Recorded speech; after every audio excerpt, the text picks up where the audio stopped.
The asteroid mining station, Olympus 7, had seen its share of strange phenomena during its 5 years orbiting Mars, but nothing like this. Dr. Sarah Chen stood frozen at her observation window, coffee mug suspended halfway to her lips, as she watched the massive vessel materialize from what appeared to be a tear in space itself. The ship's hull gleamed dully in the distant sunlight, its surface marked with what were unmistakably battle scars. "Control, are you seeing this?" she whispered into her comm, unable to take her eyes off the vessel that dwarfed their mining station. The response came back garbled with static, but the message was clear. Every sensor array in the Sol system had just lit up like a Christmas tree. Within hours, the first transmission arrived. The message, broadcast simultaneously to every major communications center on Earth and its colonies, came not from the wounded ship near Mars, but from a delegation of alien species who had been watching humanity's development for decades. Their message was simple: they needed help, and humanity was their last hope. Admiral James Reeves sat in the United Earth Defense Council chamber, his weathered face illuminated by the holographic display showing the alien delegation. The Arcturi, a species of crystalline beings who served as the primary diplomatic corps for the Galactic Alliance, had just finished explaining the situation. A war that had raged for over 50 years threatened to tear the galaxy apart, and conventional military tactics had reached a devastating stalemate. "Let me get this straight," Reeves said, leaning forward in his chair. "You've had faster-than-light travel for millennia. You've colonized thousands of worlds, and you're coming to us for help. We haven't even established a permanent colony beyond Mars." The Arcturi ambassador, whose crystalline form shifted colors from deep blue to a concerned purple, responded with what their translators indicated was both respect and desperation. "Admiral, it is precisely your species' isolation that makes you valuable. You've developed along a completely different technological path than any other spacefaring race.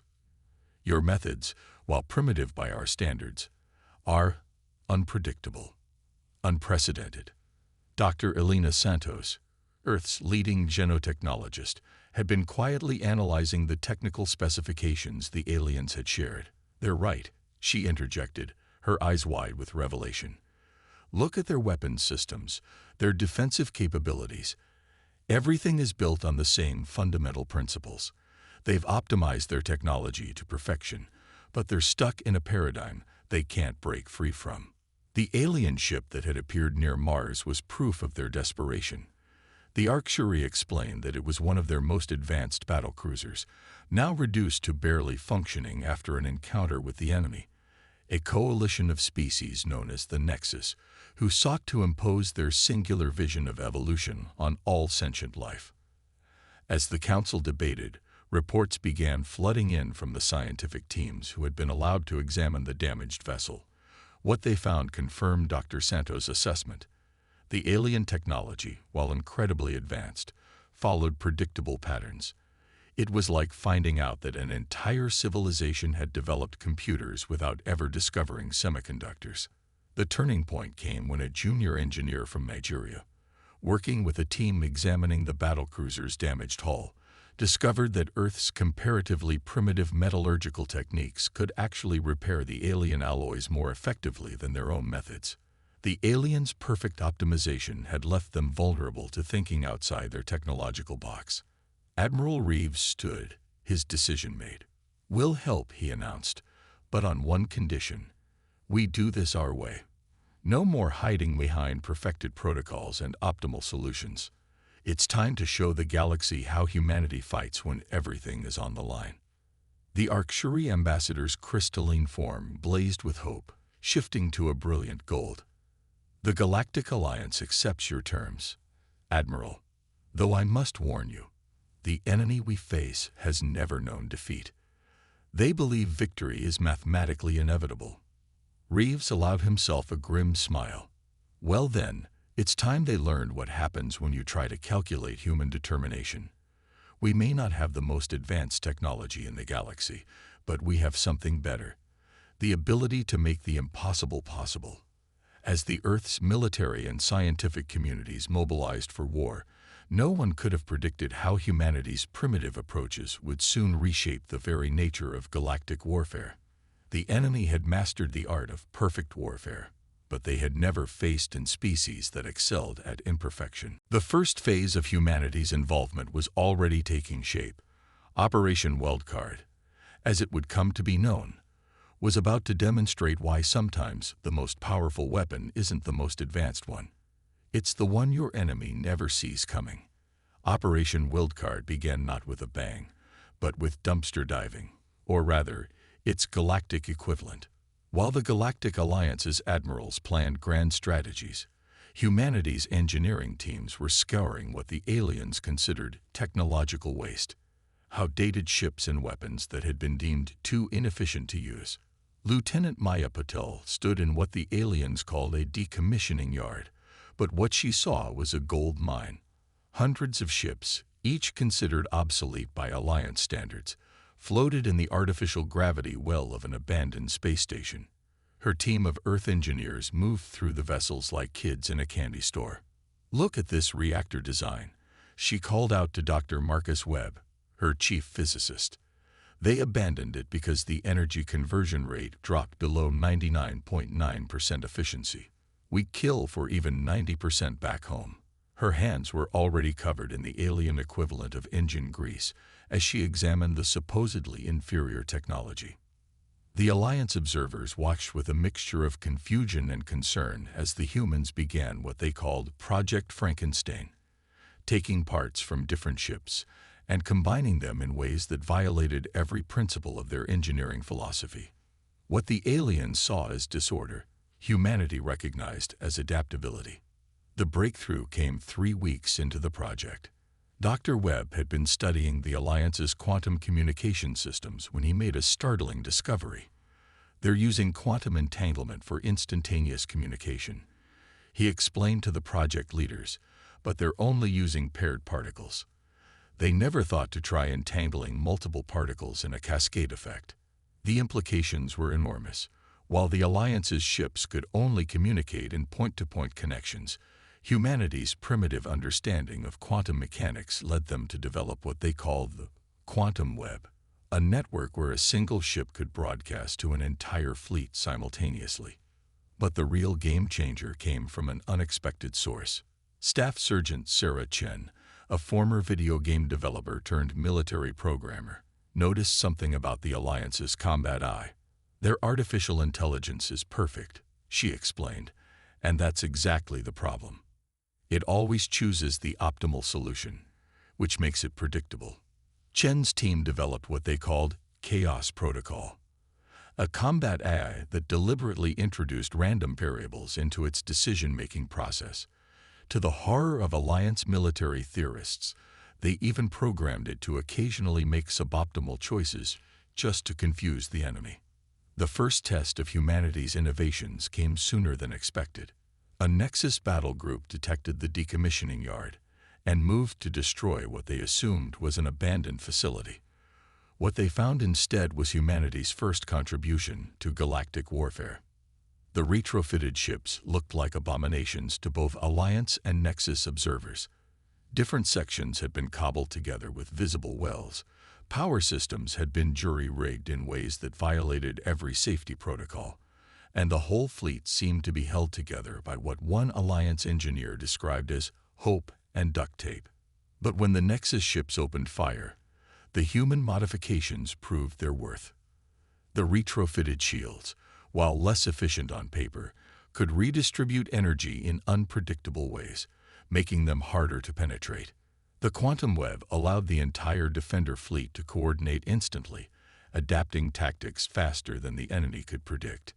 And the Chaos Protocol AI drove the Nexus commanders to frustration. Their perfect calculations were useless against ships that would sometimes choose to ram instead of shoot, or deliberately take damage to one system to preserve another. It was like trying to play chess against someone who occasionally moved their pieces backward just to see what would happen. The battle ended with the Nexus fleet in retreat, leaving behind their own damaged vessels, which the humans were already eyeing for their next round of upgrades. Lieutenant Pottle stood on the observation deck, watching her team begin recovery operations on the Nexus wreckage. "I don't understand," an Alliance admiral admitted, his translator struggling to convey his confusion. "By all our calculations, these ships should barely function. Your power systems are running at terrible efficiency. Your hull integrity is compromised in dozens of places, and your tactical decisions defied all logical analysis. How did you achieve victory?" Pottle smiled as she watched a recovery team begin cutting into a Nexus hull with what was essentially a giant can opener. "That's your problem right there, Admiral. You're still trying to calculate the impossible. We don't try to achieve perfection. We just make what we have work better than it should." As news of the victory spread through Alliance space, more decommissioning yards were open to human engineering teams. Operation Wildcard had proven its worth, but it was just the beginning. The Nexus would adapt to these new tactics, but humanity was already planning their next impossible innovation. In repair bays across the reclaimed station, engineers were already implementing what they called Phase 2. And if the Alliance thought their first modifications were unorthodox, they hadn't seen anything yet. The Nexus had adapted to humanity's retrofitted ships faster than anyone expected. Their perfect AI systems had analyzed every engagement, every unconventional tactic, and developed countermeasures. But they weren't prepared for what Dr. Elena Santos called Project Mindstorm. In a hidden facility beneath the Atacama Desert, Dr. Santos stood before a wall of neural interface terminals, each connected to a modified Alliance quantum computer. What made these systems unique wasn't their processing power, it was who was operating them. "Welcome to the first human-AI hybrid defense network," she announced to the gathered Alliance representatives. The room was filled with hundreds of humans in neural interface pods, their minds linked directly to both the battle computers and each other. But these weren't soldiers or tactical experts. They were artists, musicians, poets, and even children. "You're using civilians to control your defense systems." The Arcturi ambassador's crystalline form flickered with alarm. "And children. This violates every combat protocol in the galaxy." Dr. Santos smiled. "That's exactly the point. The Nexus has learned to predict our military thinking, but how do you predict the battle strategy of a 12-year-old who sees space combat as a dance performance? How do you calculate the defense patterns of an artist who treats shield harmonics like a painting?" The system worked by combining human creativity with AI processing power. While the AI handled the technical details of ship operations, the human minds connected to the network provided the unpredictable, creative elements that made their strategies impossible to counter. The first test of Project Mindstorm came during the Battle of Proxima Centauri. A massive Nexus fleet approached the newly established human defense perimeter, expecting to encounter the now familiar retrofitted ships. Instead, they found something entirely different. Maya Chen, a 16-year-old violin prodigy, was one of the first to engage the enemy. Through her neural interface, she didn't see ships and weapons. She saw notes on a cosmic scale. Under her guidance, the defense fleet moved in perfect harmony, their formations flowing like a symphony. The Nexus computers tried to predict her movements based on tactical doctrine. But how do you predict the crescendo of a song that's being composed in real time? Alongside her, Jackson Williams, a retired ballet choreographer, turned squadron maneuvers into a deadly dance. His ships pirouetted through enemy fire, their movements graceful yet lethal. The Nexus's perfect formations were disrupted by maneuvers that sacrificed tactical efficiency for artistic beauty, and somehow became more effective for it. But the real surprise came from 9-year-old Amy Foster, whose love of hide-and-seek revolutionized stealth tactics. Her child's mind, unconstrained by conventional military thinking, developed hiding spots in space that adult strategists would never have considered. She turned asteroid fields into playgrounds and nebula into cosmic blanket forts, leaving Nexus pursuit ships hopelessly confused. The Alliance observers watched in stunned silence as the civilian-controlled defense network not only held its ground but pushed the Nexus fleet back. Their perfect computers couldn't handle the sheer creativity and randomness of human artistic expression combined with military hardware. "This is impossible," one of the Alliance tactical advisors muttered, watching as a squadron of destroyers performed what appeared to be an armed version of a ballet's grand jete. "They're violating every principle of space combat." Dr. Santos watched the battle unfold with pride. "That's humanity's greatest strength. We don't just think outside the box. We forget the box exists entirely. Every human mind sees the universe differently. And now we've turned that diversity of perspective into a weapon." But the true power of Project Mindstorm wasn't just in its military applications. The neural network had an unexpected side effect. It was bringing species together in ways no one had anticipated. Alien observers, connected to the network in limited ways, began to experience human creativity firsthand. They felt the music of battle, saw the artistry in defense patterns, and began to understand why humanity's primitive approach to technology had proven so powerful. As the Nexus fleet retreated, leaving behind a debris field that looked more like an abstract sculpture than a battlefield, the Alliance finally began to understand. Humanity hadn't just developed a new way to fight. They'd created a new way to think about the universe itself. In the wake of their victory, Project Mindstorm expanded. More neural interface centers were built, each incorporating a different aspect of human creativity and imagination. The Nexus's perfect calculations were about to face something they could never quantify. The infinite variety of human artistic expression turned into a weapon of war. But even as humanity celebrated this victory, the Nexus was preparing their own response. They had learned from their defeats, and their next attack would target not just humanity's technology, but the very unpredictability that made it so effective. The Nexus's response to Project Mindstorm came in the form of their most terrifying weapon yet, the Harmony Protocol. It was a massive psychic dampening field that spread across entire sectors of space, designed to suppress the creative chaos of human consciousness and force it into predictable patterns. They believed they had finally found a way to reduce humanity to calculable variables. They were wrong. Captain Zora Patel stood on the bridge of the Earth ship Prometheus, watching as the wave of psychic energy approached the Sol system. The massive vessel, a hybrid of human and Alliance technology, represented humanity's latest adaptation. But this time, they weren't fighting with better weapons or clever tactics. They were fighting with nothing at all. "Execute Operation Dark Mirror," she commanded, and across the human defense fleet, ships began powering down their systems. Not just their weapons and shields, but everything down to life support and artificial gravity. The Alliance observers watched in horror as thousands of ships went completely dark. "They're committing suicide," the Arcturi ambassador transmitted frantically. "The Harmony Protocol will tear their ships apart if they're not protected." But Dr. Marcus Webb, now chief of Tenephysics, had discovered something about the void of space that the Nexus had overlooked. The perfect silence of space, he explained from his position in the fleet's command center, is anything but silent. It's filled with quantum fluctuations, virtual particles popping in and out of existence. The universe itself is inherently chaotic. As the Harmony Protocol washed over the powered-down fleet, something unprecedented happened. Instead of finding minds to suppress, the psychic field encountered vessels that had become one with the quantum chaos of space itself.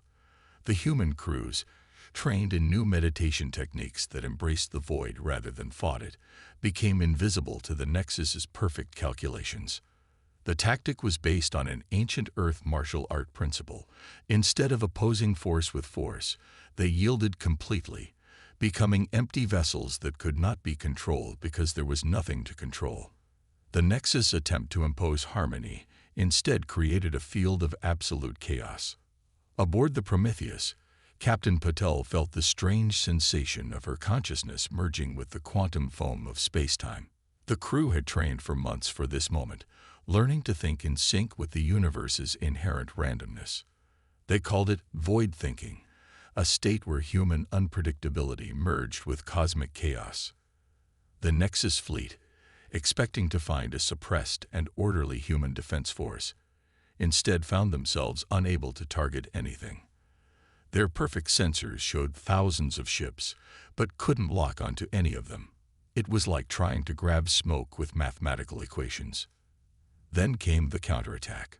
Ships powered up one at a time, seemingly at random, appearing from nowhere to strike and vanishing again into the quantum noise.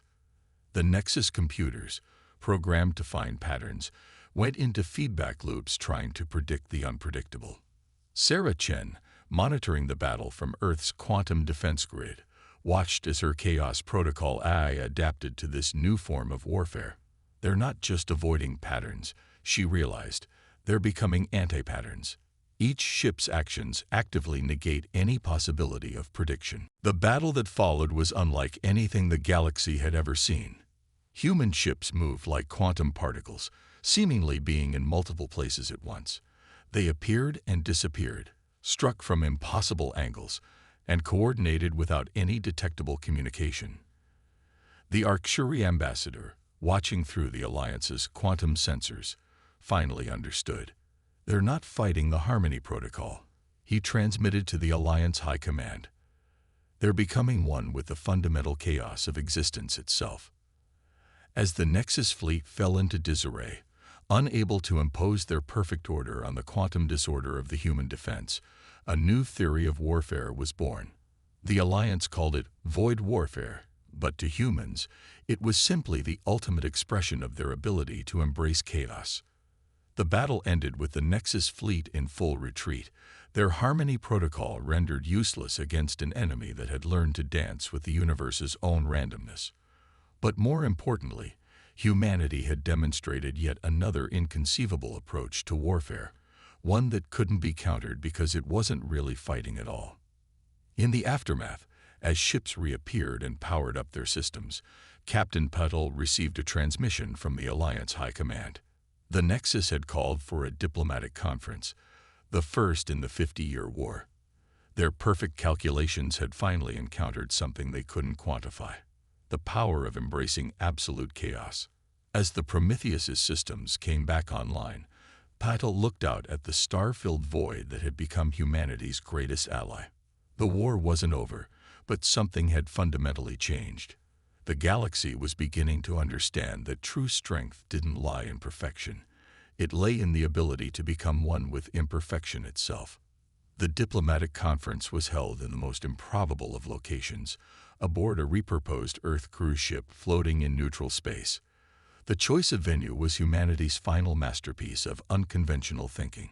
Instead of a sterile diplomatic chamber, delegates from both the Alliance and the Nexus found themselves in an environment designed for leisure and entertainment. Admiral James Reeves, now sporting more gray hair than when the war began, stood at the ship's observation deck alongside Dr. Elena Santos. Below them, in what had once been a ballroom, representatives from 100 species tried to navigate the peculiarities of human hospitality. They're completely out of their element, Santos observed, watching a Nexus diplomat cautiously sampling Earth cuisine. And that's exactly the point, isn't it? Reeves nodded. Hard to maintain perfect calculation protocols while trying to figure out why humans consider hot sauce a condiment. The conference had been called after the failure of the Harmony Protocol, but its true purpose went deeper. The Nexus, for the first time in their history, had encountered something that forced them to question their fundamental belief in perfectibility. Humanity hadn't just resisted their attempts at imposed harmony. They had demonstrated that imperfection itself could be a source of strength. Captain Zara Patel, fresh from the Void Warfare triumph, served as humanity's chief negotiator. Her approach to diplomacy was as unconventional as their military tactics. Instead of formal negotiations, she organized what she called cultural exchange sessions. In one corner of the ship, Maya Chen conducted an impromptu concert where Alliance and Nexus musicians attempted to play Earth classical music together. The result was beautifully discordant, a metaphor for the very peace they were trying to build. In another area, children from Earth taught alien diplomats how to play hide and seek, demonstrating that sometimes the best strategy was no strategy at all. The breakthrough came during what would become known as the karaoke incident. A junior Nexus diplomat, emboldened by what humans called diplomatic cocktails, attempted to sing an Earth pop song. The performance was technically terrible, but filled with such genuine enthusiasm that it cracked the perfect facade of Nexus propriety. "Look at them," Dr. Marcus Webb remarked, watching as more aliens joined in the increasingly chaotic musical exhibition. "They're learning to embrace imperfection, not as a flaw, but as a source of joy." The formal peace treaty that emerged from the conference was unlike anything in galactic history. Instead of trying to impose perfect harmony, it established what became known as the Chaos Protocols, principles that acknowledged and celebrated diversity of thought and approach. The Nexus, their worldview fundamentally altered by contact with humanity, proposed something revolutionary: a galaxy-wide initiative to deliberately introduce controlled elements of chaos into their perfect systems. They had learned that adaptation required more than just optimization. It required the ability to think in new and unexpected ways. The Alliance, too, was transformed. Their technology began to incorporate human-inspired innovations, creating hybrid systems that combined alien efficiency with Earth's creative flexibility. The Quantum Defense Network evolved into a galaxy-wide cultural exchange system, allowing species to share not just information, but ways of thinking. But perhaps the most profound change came in the form of what humans called the University of the Impossible. Built in Earth orbit, it became a place where species from across the galaxy came to learn how to unlearn their preconceptions. Classes included everything from Earth art and music to the principles of void warfare, all teaching the fundamental human lesson that perfection was less valuable than adaptability. Admiral Reeves stood with the collected leaders of the galaxy as they signed the final peace accords. The document itself was written on paper, another human touch that the aliens found both primitive and somehow profound. "We came to you seeking military aid," the Arcturi ambassadors said, their crystalline form shimmering with complex emotions. "Instead, you taught us a new way to exist." The Nexus Supreme Calculator, their highest authority, added something unprecedented to their perfect records. The equation of existence cannot be solved, for it must remain unsolvable to remain alive. As the delegates departed, returning to their various worlds with new perspectives and possibilities, humanity found itself in an unexpected position. They had become not just members of the galactic community, but its teachers, showing advanced civilizations the value of imperfection, the strength in chaos, and the power of embracing the impossible. The war had ended not with a perfect solution, but with the recognition that perfection itself was the enemy of progress. In teaching the galaxy to embrace chaos, humanity had brought about something that neither perfect calculation nor advanced technology could achieve: true harmony born of accepting disharmony. Above Earth, the University of the Impossible began its first semester. Its mission statement, written in every known language of the galaxy, simply read: "To perfect the art of imperfection." The next chapter of galactic history was beginning, and it promised to be beautifully, perfectly chaotic.